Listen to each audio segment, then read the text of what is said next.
Welcome to Sravani's media. జరీబు, non జరీబు road port ప్లాట్ల సమస్యలపై కమిటీ నివేదికల ఆధారంగా ముందుకెళ్తున్నాం అనేది ఏపీ మున్సిపల్ శాఖ మంత్రి పొంగూరు నారాయణ పదే పదే చెబుతున్న మాట. రాజధాని అమరావతి రైతులకు ఇచ్చే ప్లాట్ల కేటాయింపుపై మంత్రి నారాయణ ఇస్తున్న హామీలు అమలు అవుతున్నాయా? అసలు మంత్రి చేసిన ఈ వ్యాఖ్యల వెనుక దాగిన వాస్తవాలు, కమిటీలు ఏమని సిఫార్సు చేశాయి? రైతులకు ఎలాంటి న్యాయం జరుగుతుంది అనేది ప్రస్తుతం రైతుల్లో జోరుగా చర్చ నడుస్తోంది.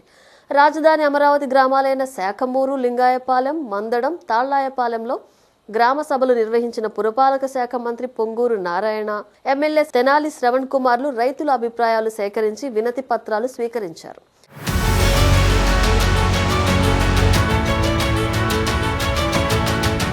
అమరావతి ల్యాండ్ పూలింగ్ లో రైతులు ఇచ్చిన భూమి వర్గీకరణలో తీవ్ర వ్యత్యాసాలు ఏర్పడ్డాయి. జరీబు, నీటిపారుదల ఉన్న సారవంతమైన భూమికి 1450 చదరపు గజాల నివాస ప్లాట్లు ప్లస్ 450 చదరపు గజాల వాణిజ్య ప్లాట్లు, సంవత్సరానికి 50,000 రూపాయల కౌలు ఇవ్వాలి. నాన్ జరీబు మెట్ట భూమికి 1250 గజాల నివాస ప్లాటు ప్లస్ 250 గజాల వాణిజ్య ప్లాటు 30,000 రూపాయల కౌలు మాత్రమే ఇస్తారు. అదేవిధంగా రోడ్డు పోటు, రోడ్డు ముఖాముఖి, రోడ్డు విస్తరణలో చిక్కుకున్న ప్లాట్లు రైతులకు కేటాయించిన తర్వాత రోడ్లు, ఇన్ఫ్రా పనుల కోసం తీసుకోవాల్సి వచ్చింది. దీంతో వందలాది రైతులు మా భూమి జరీబు అయినా నాన్ జరీబుగా వర్గీకరించారు, రోడ్డు ఫ్రంట్ ప్లాట్ ఇచ్చి తర్వాత తీసేశారు అంటూ ఆందోళన చెందారు.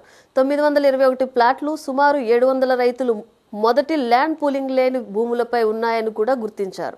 2015 నుంచి 19 మధ్య కాలంలో ఏర్పడిన సమస్యలను పరిష్కరించడానికి రాష్ట్ర స్థాయి 5 సభ్యుల కమిటీ, జిల్లా స్థాయి కమిటీలు, అలాగే కేంద్ర మంత్రి పెమ్మసాని చంద్రశేఖర్, మంత్రి పొంగూరు నారాయణ, ఎమ్మెల్యే శ్రవణ్ కుమార్లతో హై లెవెల్ త్రిసభ్య కమిటీలు ఏర్పాటయ్యాయి.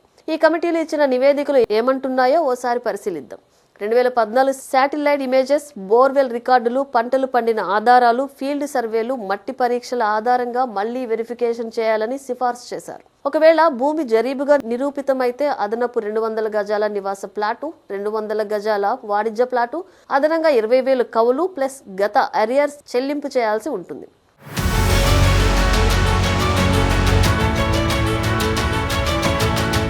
రోడ్డు విస్తరణ, స్ట్రీట్ అలైన్మెంట్ లో చిక్కుకున్న ప్లాట్లను గ్రౌండ్ లెవెల్లో తిరిగి సర్వే చేసి ప్రత్యామ్నాయ స్థలాల్లో సమాన విలువ గల ప్లాట్లు కేటాయించాలి లేదా నష్టపరిహారం ఇవ్వాలని కమిటీలు సూచించాయి. గ్రామ కంటాల భూములు, అసైన్డ్ ల్యాండ్స్ సమస్యలను కూడా ఇదే ప్రక్రియలో పరిష్కరించాలని నిర్దేశించాయి. ఈ నివేదికలు డిసెంబర్ 2025 నాటికి దాదాపు పూర్తయ్యాయి. 1 నెలలోపు అన్ని సమస్యలు పరిష్కరించాలని డెడ్ లైన్ కూడా విధించారు. మార్చి 2026 నాటికి గ్రామ సభలు పూర్తి కావడం, మంత్రి నారాయణ కమిటీ నివేదికల ఆధారంగా చర్యలు అని చెప్పడం, ఈ ప్రక్రియ ఇప్పుడు అమలు దశలోకి వచ్చిందని రైతులకు అర్థమవుతోంది.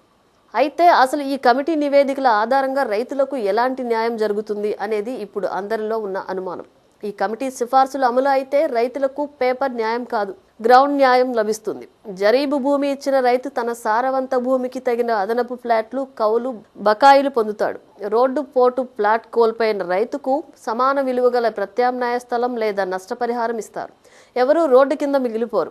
గ్రామ కంటాలు, అసైన్డ్ ల్యాండ్స్ విషయంలో కూడా స్పష్టమైన వెరిఫికేషన్, పొరపాట్లు సరిదిద్దుతారు. అంతేకాదు, మంత్రి నారాయణ మరో ముఖ్యమైన హామీ ఇచ్చారు కూడా. రాజధాని గ్రామాల్లోని మట్టిని రైతులు సొంత ఖర్చుతో తీసుకెళ్లవచ్చు.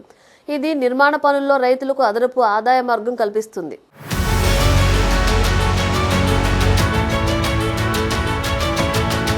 గత 10 ఏళ్లుగా అమరావతి రైతులు ఎన్నో హామీలు, ఆందోళనలు చూశారు. ఇప్పుడు కమిటీ నివేదికలు, సైంటిఫిక్ వెరిఫికేషన్, డెడ్ లైన్లతో ప్రభుత్వం 100% న్యాయం చేస్తున్నట్లు చెబుతోంది. 6 నెలల్లో మౌలిక వసతులు, సిమెంట్ రోడ్లు, డ్రైన్లు, తాగునీరు, విద్యుత్ పూర్తి చేస్తామని మంత్రి నారాయణ హామీ ఇచ్చారు. ఈ వాగ్దానాలు గ్రామ స్థాయిలో అమలవడం, రైతుల ఖాతాల్లో అదనపు ప్లాట్లు, కౌలు మొత్తాలు చేరడం జరగాల్సి ఉంది. అప్పుడే రైతులు సంతృప్తికరమైన ముగింపు పొందుతారు. రాజధాని అభివృద్ధి రైతుల త్యాగాలతోనే సాధ్యమని మంత్రి నారాయణ స్పష్టం చేశారు. ఇప్పుడు ఆ మాటలు కార్యరూపం దాల్చాలి. ఇందుకోసం రైతులు ఎదురు చూస్తున్నారు.